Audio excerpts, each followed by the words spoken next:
C'est toujours un petit peu compliqué de savoir quoi dire dans une intro, alors je vais simplement te souhaiter un bon visionnage de cette vidéo. J'espère que tu y apprendras des choses qui t'intéresseront. N'oublie pas de t'abonner à ma chaîne, de liker, et puis allez, on y va, c'est parti. C'est toujours un petit... Salut mes gâtés, j'espère que vous allez bien. Aujourd'hui, on va parler blocage émotionnel dû au transgénérationnel, en fait à la famille. En fait, je trouve que c'est important de parler de ça. J'ai fait une formation en psychogénéalogie il y a peut-être 1 an maintenant. Je voulais me mettre en tant que psychogénéalogiste, je vais y arriver, à mon compte, ou en tout cas proposer des séances là-dessus. Et puis finalement... c'est pas le cas déjà, et je m'en sers plutôt dans mes consultations en énergétique et parfois même en voyance quand je me rends compte qu'il y a des choses qui viennent de la famille, justement pour pouvoir discuter dessus, faire un petit peu des recherches avec les gens pour pouvoir avoir des pistes de quelle branche de la famille, etc. ça peut venir et tout ça. Donc voilà, je m'en sers plutôt pour comme un levier dans mes consultations. Et aujourd'hui, j'avais envie de te donner une petite clé pour sortir de certains blocages transgénérationnels. Finalement, transgénérationnel et la psychogénéalogie, c'est la même chose près. Et du coup, je voulais te donner un rituel, te proposer un rituel à faire.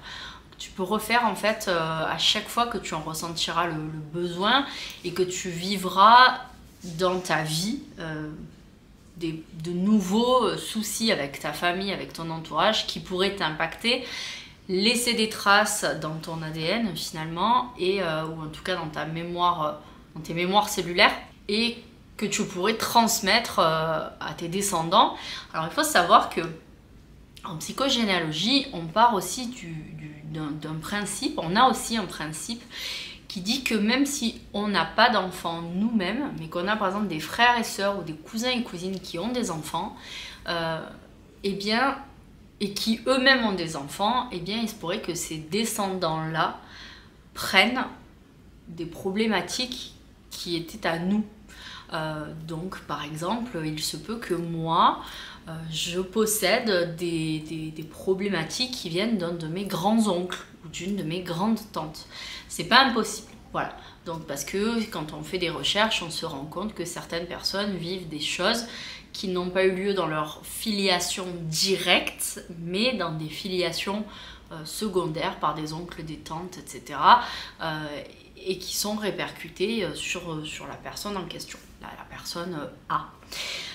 Donc voilà, donc c'est important aussi déjà pour nous en tant que personnes de se délester de charges émotionnelles qui sont trop dures ou qui pourraient nous laisser certaines empreintes, mais en même temps ça permet aussi de faire un cadeau aux générations futures. Alors on va dire oui, pourquoi? Parce que je sais qu'il y en a qui me regardent et qui penseront ça malheureusement, mais pourquoi moi je ferais un cadeau aux autres? Moi on m'a pas fait de cadeau. Mais justement c'est peut-être parce que les autres n'avaient pas conscience de l'empreinte, de l'impact que pouvaient avoir leurs problématiques, et surtout de ne pas les résoudre ou les comprendre. Ils n'avaient pas conscience de l'impact que ça pouvait avoir sur les générations suivantes. Toi, si tu es là aujourd'hui, c'est que quelque part tu as une conscience de ça, ou qu'en tout cas tu cherches à comprendre, à en savoir plus, et du coup tu peux te servir de ça pour aller au-delà et aider les générations futures à ne pas vivre des problématiques qui ne leur sont pas directement imputables. Donc ça permet de partir avec un petit poids en moins sur les épaules. Et c'est pas un grand... c'est un grand geste en réalité, mais c'est pas ça te demande pas non plus de faire des trucs de fou. Donc un petit geste pour toi permet de casser un maillon sur toute une lignée, et que tu sais pas un jour des petits-enfants, des arrière-petits-enfants ou des neveux, nièces qui vivent des situations qui ont été dures pour toi. Donc voilà, donc c'est important. Bref, donc aujourd'hui on va parler d'une petite astuce très efficace qui vient directement des esprits. Alors elle ne me vient pas à moi des esprits, elle a été transmise à d'autres personnes, à des médiums qui en ont fait part. Donc c'est pas moi qui ai inventé ça, mais je t'en parle parce que c'est quelque chose qui peut t'intéresser, que tu connais peut-être déjà ou pas, mais voilà, on va en parler de suite pour justement pouvoir rompre ces maillons. Donc là, c'est la première fois très certainement, si tu me regardes, que tu vas faire ça. Et comme je te dis, à chaque fois que tu vivras des situations personnelles et familiales compliquées, tu pourras réitérer exactement le même processus pour rompre ça et éviter que ça ne reste imprégné en toi. Donc ce qu'il va falloir faire, c'est prendre, alors c'est important de suivre ce que je vais te dire, une coupelle, un bol transparent en verre, pas de plastique, pas de métal. On va prendre du verre. Ici j'ai pris un petit bol comme ça ciselé. Si tu n'as pas de bol incolore, transparent c'est bien mais c'est surtout incolore, ne va pas forcément en acheter un pour ça, sauf si tu veux vraiment refaire ce rituel régulièrement. Tu pourras avoir du coup un bol qui lui sera dédié. Je suis des cours de magie Oudou depuis 1 an maintenant, et si j'ai appris quelque chose, c'est que quand on utilise du matériel pour un rituel, pour un sort, voilà, quelque chose dans la rituelie en général, généralement cet outil devient consacré à ce type de sort, ce type de rituel. Donc effectivement, ça serait bien d'avoir un récipient, si tu es amené à refaire ça régulièrement, un récipient qui ne soit consacré qu'à ce rituel-là pour toi. Parce qu'en fait, au fur et à mesure que tu vas faire ce rituel, ton récipient, il va se charger de cette énergie de délestage, parce que c'est ça qu'on cherche, et donc ça va être de plus en plus efficace finalement. Donc, tu utilises un récipient. Si tu n'en as pas, donc ne va pas forcément en acheter, tu peux aussi très bien utiliser un bocal en verre incolore. Un bocal de sauce tomate ou un bocal de compote par exemple. Tu vas le nettoyer et tu vas garder le bocal qui te servira de récipient. Là j'ai pris un bol, mais ça peut être un verre, ça peut être une tasse, ça peut être un vieux pot de confiture, de sauce, etc. L'essentiel c'est que ce soit un récipient en verre incolore, c'est important. Et qui éventuellement ne sera dédié qu'à ce rituel. Donc, ça ne veut pas dire que là, si tu le fais une fois, tu jettes après ton bol, hein, tu peux le réutiliser, mais voilà, si c'est pour refaire ce rituel 5-6 fois, vaut mieux avoir un outil qui lui sera dédié et qui le restera.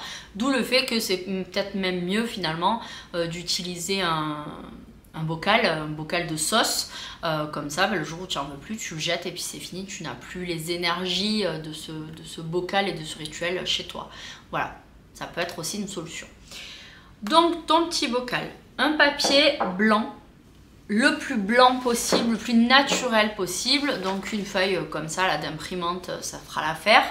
Pas de papier lettré, etc. Le mieux c'est que ce soit un papier tout blanc, si possible naturel, non javelisé, mais bon ça après c'est compliqué. Et quand on veut faire un rituel aussi de façon rapide, on va pas forcément prendre le temps d'aller acheter du papier, machin, patin couffin, on prend ce qu'on a sous la main. Donc un papier blanc d'imprimante, ce sera très très bien.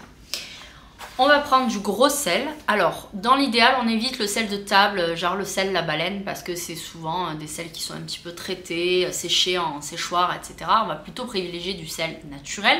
On n'est pas obligé d'utiliser du sel rose d'Himalaya, qui est un sel qui vient de loin. Souvent, c'est du sel qui est issu de l'exploitation humaine, etc. On prend un sel français. Pour certains qui sera local, on prend du sel de Guérande ou on prend du sel du sud de la France. Il y a des salins aussi dans le sud de la France. Donc voilà, on prend du sel français, naturel. On évite juste le sel fin, la baleine qui est trop traité. Sel naturel. Moi ici, pour l'exercice, parce que j'en avais plus, j'ai pris du sel qui a une drôle de couleur. En fait, c'est du sel rose d'Himalaya et de la lavande. Mais on imagine qu'il n'y a pas de lavande, d'accord, et j'avais que ça. Donc du sel normal, du sel de Guérande, ça ira très très bien. Donc on va prendre notre papier blanc et là j'ai pré-rempli pour que ce soit plus simple. On va noter toutes les informations qui nous concernent. Donc pareil, c'est des noms inventés, c'est des noms fictifs. Donc en haut, on va mettre tout ce qui nous concerne à nous. Donc nom de jeune fille d'abord et nom marital ensuite. En tout cas, l'essentiel c'est que les deux y apparaissent. Donc ici par exemple, moi c'est Colombe Ours, nom marital, nom de jeune fille. Mon prénom, Laura, et mon second prénom qui est Jeannette. Si j'avais eu 2 ou 3 autres prénoms, je les aurais notés. Si j'avais un surnom, ce qui n'est pas le cas, et que par exemple dans ma famille on m'appelle Lolo, ben, j'aurais pu noter Lolo aussi.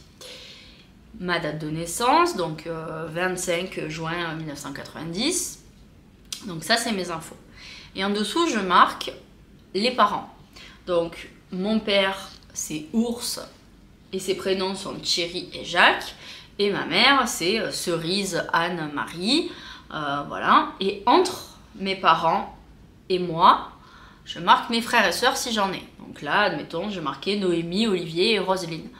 Voilà, donc ça c'est les infos qui concernent ma famille directe. Je suis mariée, je n'ai pas mis mon mari, j'ai des enfants, j'ai pas mis mes enfants, j'ai juste mis mes informations personnelles et mes parents et ma fratrie.